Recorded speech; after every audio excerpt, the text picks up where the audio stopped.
Absolútne ničomu. Naozaj ničomu. Myslím, že sa smial nám. Musím povedať, že si naozaj chytrá lapička. Vďaka. Hej! Vyzerá to tak, že ten chlapec je vaša slabosť však. Áno, bol to náš pán.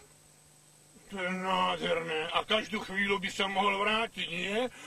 Len tak vojde do dvier, bude si spievať a všetko bude tak ako prv. Všetci budú spokojní. Možno to teda je. Teda, aspoň v to všetci veríme. Veríte?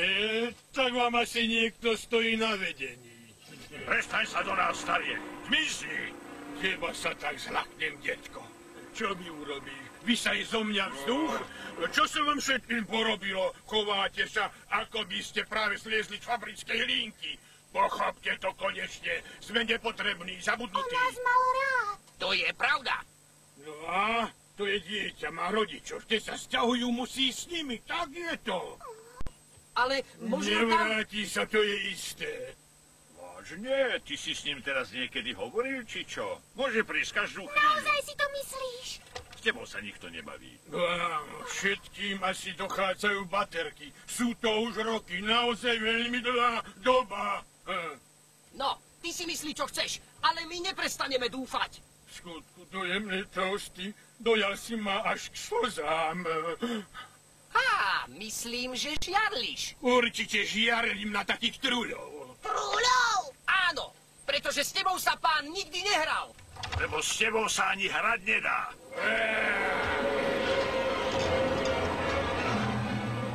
Tak, už sme zasa pri našej obľúbenej téme. Myslíte si, že neviem, o čo tu ide? Viem veľmi dobre, čo sa tu deje. Toto je spiknutie. Vy slabí ste proti mne sa spikli, len preto, že sa môžete hýbať. Tak si myslíte, že ste lepší ako ja? Nie som nepodarok! Vyrobili ma, aby som trčal v tej stene. Strašne rád trčím v tej idiotskej stene. Nemôžem za to, že ten chlapec bol veľmi malý a nedočiahol na mňa. To si nemyslíme, naozaj. To je moja práca! Počkaj, prestaň, prestaň!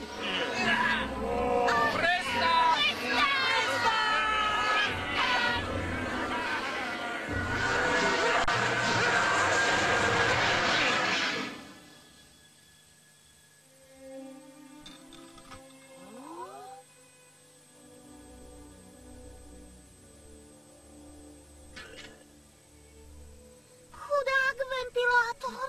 Nevedel som, že ho to tak trápi. Oj, tak to bol hlupák.